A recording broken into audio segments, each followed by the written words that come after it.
Randy Jeffs from Irvine, California. The March 25th, 2024 Wall Street Journal reported that the Treasury market is about six-fold larger than before the 2008-2009 crisis.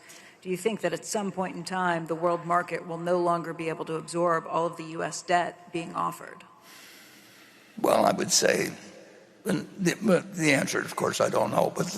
But my best speculation is that U.S. debt will be acceptable, but for a very long time, because there's not much alternative. But it won't be the quantity. The national debt was nothing to speak of, for a long, long time. And then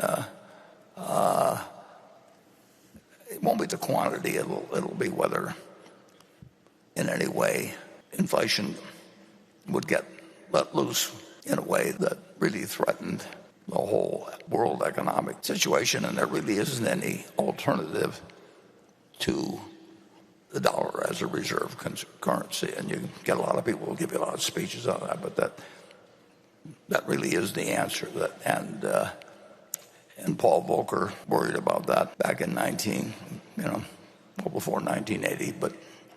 But he had threats on his life, and I happened to have a little contact with him at that time. And he was an amazing, amazing fellow that, in effect, decided that he had to act, or the financial system would fall apart in some way that he couldn't predict, and he did it, and he had people threatening his life and do all kinds of things, but he was the man for that crisis. But it wasn't the quantity of U.S. debt that was being offered that threatened the system then. It was the fact that inflation and the future value of the dollar, the cash is trash type thinking that that was setting up something that could really affect the future of the world in terms of its economic system. And Paul Volcker took it on, and he was gutty as could be. And if you haven't read a book or two about him, or the one he last wrote, you really ought to take a look at it. But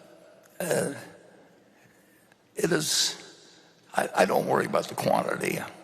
I worry about the fiscal deficit, but I'm not a worrier just generally. I mean, I think about it, but I don't sit and get up, work myself into a stew about it in the least. But I can't help thinking about it, and that's we've got a great attention. It's interesting. I think the media enters into this, and the focuses on the Fed, and they just love it because things are always happening, and economists are always saying what's going to happen with the Fed and everything else. But the fiscal deficit is what should be focused on. And Jay Powell is not only a great human being, but he's a very, very wise man. But he doesn't control fiscal policy, and every now and then he sends out a kind of a disguised plea for please pay attention to this, because that's where the trouble will be if we have it.